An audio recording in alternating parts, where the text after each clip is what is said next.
शिवपुरा नामक गांव में पवन नाम का एक गरीब किसान अपने माता पिता के साथ रहता था। पवन खेतों में फसलें उगाकर उन्हें बाजार में बेचकर अपने परिवार का पालन पोषण करता था। अरे पुत्र, तुम्हारे पिताजी की तबीयत ठीक नहीं है। वैद्य जी ने उन्हें समय पर दवा और अच्छा खान पान लेने को कहा है। मैं काफी दिनों से दवा नहीं खा रही हूँ, इसलिए मेरे भी जोड़ों में दर्द बहुत बढ़ गया है। तुम कोशिश करके कुछ पैसों का इंतजाम करो ताकि अब हम तुम्हारे पिताजी का इलाज करवा सकें।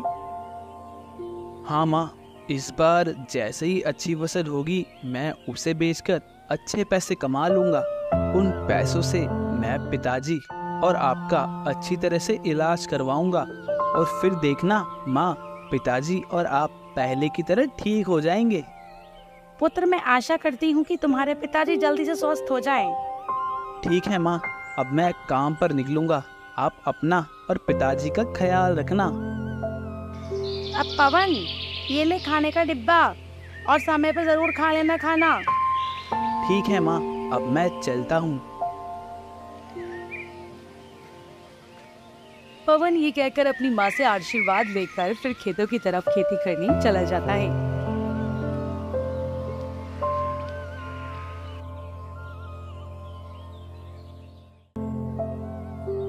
इस बार मुझे कुछ न कुछ करके अच्छी फसल उगानी ही होगी, क्योंकि अगर इस बार फसल खराब हुई तो मैं बर्बाद हो जाऊंगा और अब मेरे पास भी इतने पैसे नहीं हैं कि मैं फिर से फसल उगा सकूं। पवन ये कहकर खेतों में बीज बोने लगता है। तभी वहाँ उसके गांव का एक दोस्त कमल आता है और कहता है, तुम क्या कर रहे हो? कुछ नहीं कमल, मैं दोबारा खेतों में इन बीजों को लगा रहा हूँ। पवन, ये तो मुझे भी दिख रहा है कि तुम इन बीजों को खेतों में लगा रहे हो, मगर तुम जानते हो ना कि इस समय मौसम किस तरह से बदल रहा है। कभी धूप आ जाती है तो कभी बारिश आ जाती है। तुम्हें क्या लगता है कि तुम्हारी फसल उगेगी? हाँ, मुझे भगवान पर पूरा यकीन है कि इस बार मेरी फसल बहुत अच्छी उगेगी। पवन ये कहकर दोबारा से अपने काम में लग जाता है। पवन का दोस्त कमल मुंह बनाकर वहाँ से चला जाता है।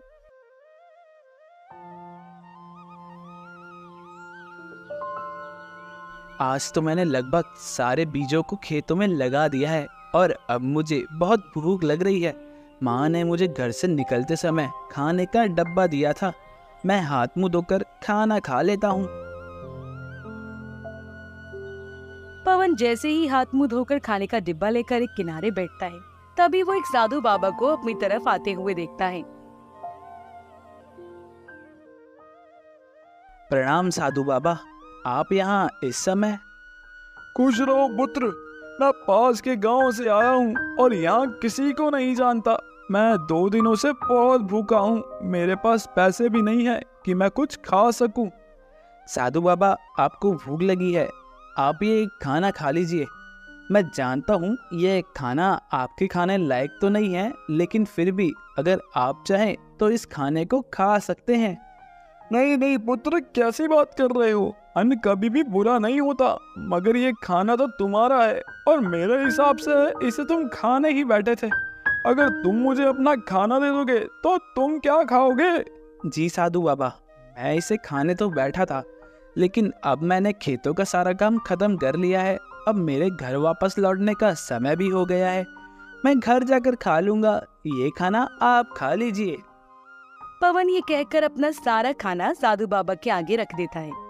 तभी साधु बाबा प्रसन्न होकर वो खाना खा लेते हैं और फिर पवन से कहते हैं, पुत्र, तुम्हारा बहुत बहुत धन्यवाद कि तुमने मेरे कठिन समय में मेरी मदद की। मैं तुम्हें आशीर्वाद देता हूँ कि आने वाली सभी कठिन परिस्थितियों का तुम डटकर सामना करोगे, साथ ही अपनी मेहनत और लगन से बहुत ज्यादा धनवान हो जाओगे, बहुत ज्यादा।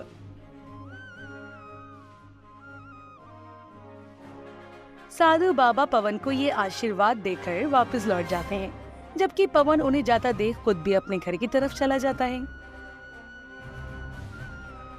पवन, अब तू आ गया?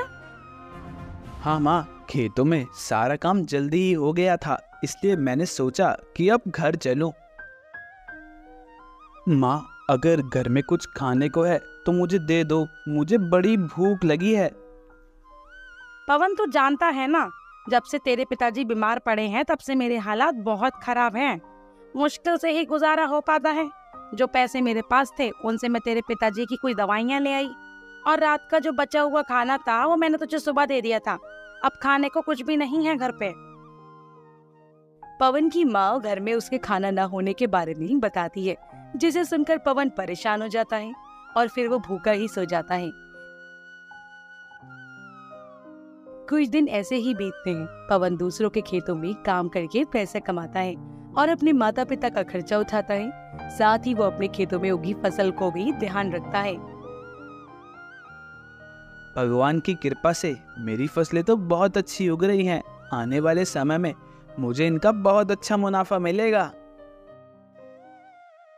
पवन अपने मन में ये बात सोच ही रहा था कि तभी उसका दोस्त कमल फिर से वहाँ आता है और पवन से कहता है, अरे वो पवन, तेरी फसल तो बहुत अच्छी उग गई। क्या बात है, तेरा तो नसीब ही चमक रहा है। आजकल तू दूसरे के खेतों में भी काम कर रहा है और साथ ही साथ तेरे खुद के खेत में भी अच्छी तरह की फसल उग गई है। हमारे खेतों में तो अच्छी फसल हो ही नहीं रही है भाई। ऐसा कुछ नहीं है कमल, बस ये मेरी मेहनत का फल है। और रही बात दूसरों के खेतों में काम करने की, तो अगर मैं काम नहीं करूँगा तो मैं अपने माता पिता का इलाज कैसे करवा पाऊंगा।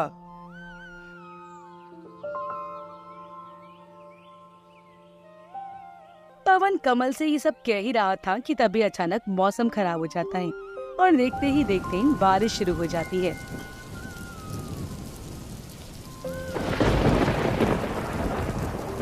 अरे ये क्या, बारिश शुरू हो गई। अगर ये बारिश थोड़ी देर के लिए होती तब तो मेरी फसलों के लिए बहुत अच्छा है, लेकिन अगर ये लंबे समय तक हुई तो मेरी सारी फसलें खराब हो जाएंगी।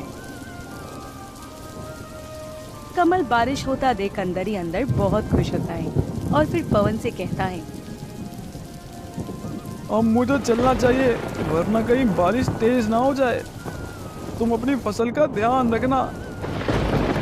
कमल ये कहकर वहाँ से हंसते हुए चला जाता है, जबकि पवन मूसलाधार बारिश को देखकर बहुत परेशान हो जाता है। धीरे धीरे करके बारिश बहुत तेज हो जाती है और देखते ही देखते पवन की सारी फसलें खराब हो जाती हैं।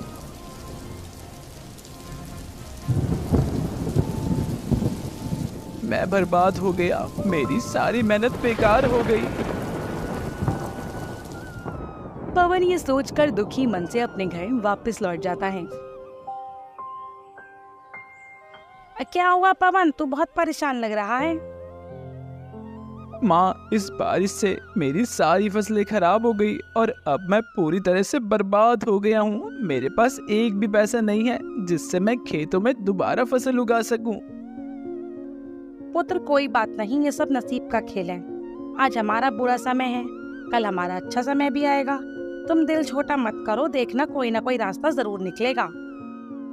पवन अपनी खराब हुई फसलों के बारे में सोच सोचकर बहुत दुखी हो रहा था। तभी उसके मन में एक विचार आता है, मुझे पिताजी के इलाज के लिए कुछ न कुछ तो करना ही होगा। ऐसा करता हूँ, मैं राजा के पास जाता हूँ और उनसे काम मांगता हूँ। मुझे विश्वास है कि वो मुझे कोई ना कोई काम तो जरूर देंगे। पवन ये सब सोचते हुए राजा के पास जाता है और राजा से कहता है, प्रणाम महाराज, मैं पवन हूँ। मैं इसी गांव में रहने वाला एक गरीब किसान हूँ। हाँ पवन, बताओ तुम यहाँ किस काम के लिए आए हो? महाराज, बारिश से मेरी सारी फसलें खराब हो गई हैं। मैं पूरी तरह से बर्बाद हो गया हूँ और मेरे पिताजी बहुत बीमार हैं। मेरे पास इतने पैसे भी नहीं हैं जिससे मैं अपने पिताजी का इलाज करवा सकूं। इसलिए मैं आपके पास आया हूँ। आप मुझे कोई काम दे दें जिससे मैं अपने परिवार का पालन पोषण कर सकूं। राजा पवन की बात सुनकर पवन से कहता है, ठीक है पवन, मैं तुम्हें अपने महल में काम पर रखता हूँ। तुम्हें मेरे महल के बगीचे में लगे सारे पेड़ पौधों की काट छाट करनी होगी। पवन राजा के दिए हुए काम को खुशी खुशी स्वीकार कर लेता है, जबकि पवन उसी महल के बगीचे में कमल भी पेड़ पौधों को काट छाट करता है। कमल पवन को महल में देख अंदर से क्रोधित हो जाता है और मन में सोचता है, अच्छा तो पवन अब यहाँ भी काम करने लगा है। देखता हूँ ये यहाँ कैसे काम करता है। कमल ये सोचते हुए वहां से चला जाता है। कुछ दिनों बाद राजा पवन से काम से बहुत खुश थे। वहीं राजा की खुशी देखकर कमल एक चाल चलता है। इस सारे खजाने को मैं पवन के झोले में रख दूंगा और जब इस खजाने को तोला जाएगा तब मजा आएगा। कमल राजा के खजाने को चुराने के बाद पवन के झोले में रख देता है और फिर वो चला जाता है। कुछ समय बाद मंत्री जी राजा से कहते हैं, महाराज महल से आपका खजाना गायब हो गया है। मंत्री जी, आप ये क्या कह रहे हो? मेरा खजाना महल से आखिर किसने चुराया? राजा अपने खजाने की चोरी होने की बात सुनकर महल में काम करने वाले सारे नौकरों को एक जगह बुलाकर उनसे पूछताछ करते हैं।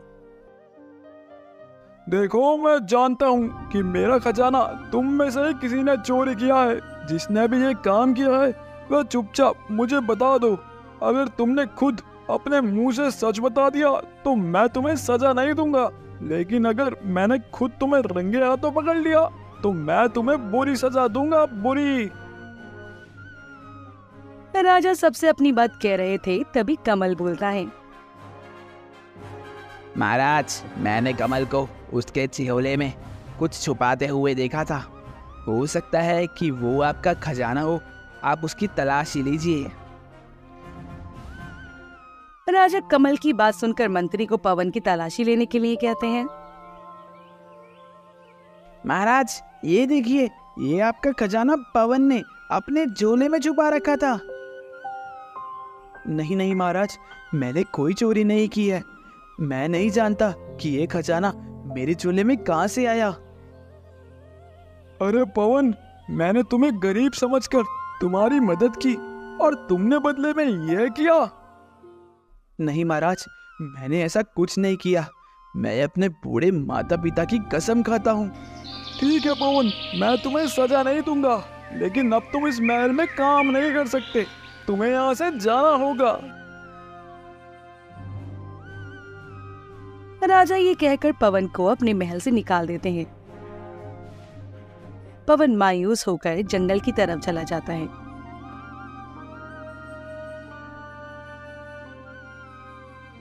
जहां वो मायावी दोस्त मंगल और प्रेम पवन को आते हुए देखते हैं।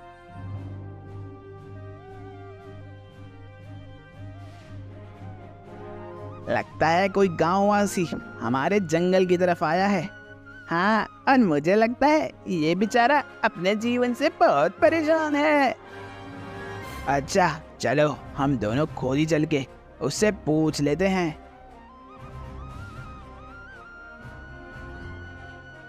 अरे सुनो, तुम कौन हो और यहाँ क्यों आए हो? हमने तुम्हें यहाँ पहले तो कभी नहीं देखा। मेरा नाम पवन है और मैं इसी गांव में रहता हूँ, लेकिन राजा ने मुझ पर चोरी का झूठा इल्जाम लगाकर मुझे अपने महल से निकाल दिया और अब मेरे पास एक भी पैसा नहीं है जिससे मैं अपने परिवार का पालन पोषण कर सकूं। तुम्हारे साथ तो बहुत बुरा हुआ। बताओ, हम तुम्हारे लिए क्या कर सकते हैं? देखो पवन, परेशान मत हो। देखना, एक दिन सब कुछ ठीक हो जाएगा। अभी मंगल पवन से ये कह ही रहा था कि तभी पीछे से एक जहरीला सांप मंगल को डसने आता है। तभी पवन अपने पास रखी पेड़ों को काटने वाली कुल्हाड़ी से उस सांप पर वार कर देता है, जिससे वो सांप तुरंत मर जाता है। तुम्हारा बहुत बहुत शुक्रिया, तुमने मेरे दोस्त की जान बचाई। अगर ये सांप हम दोनों को काट लेता तो हम तो मर ही जाते, लेकिन तुमने ऐसा नहीं होने दिया। पवन प्रेम की बात सुनकर कहता है, कोई बात नहीं दोस्तों, ये तो मेरा फर्ज था।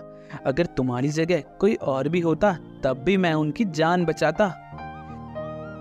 पवन की ये बात सुनकर मंगल उसे एक सिक्का देता है और कहता है, मेरी तरफ से तुम्हारे लिए भेंट है। इस सिक्के को तुम हमेशा अपने पास रखना। लेकिन इसको अपने पास रखने से क्या होगा? यह सिक्का मुझे एक साधु बाबा ने दिया था। उन्होंने कहा था कि जिसके पास भी ये सिक्का होगा वह धनवान हो जाएगा। ठीक है मेरे दोस्त, धन्यवाद। पवन उस मंगल की बात सुनकर वापस अपने घर लौटता है।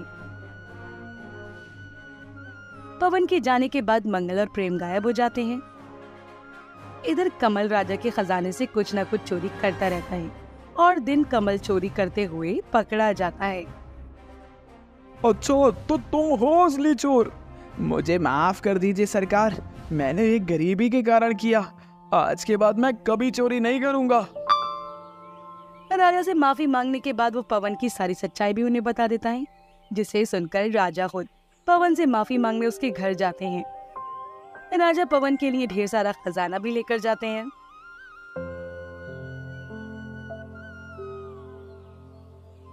मुझे माफ कर दो पवन, मुझसे बहुत बड़ी गलती हो गई। आज मैं अपनी गलती का पश्चाताप करने आया हूँ।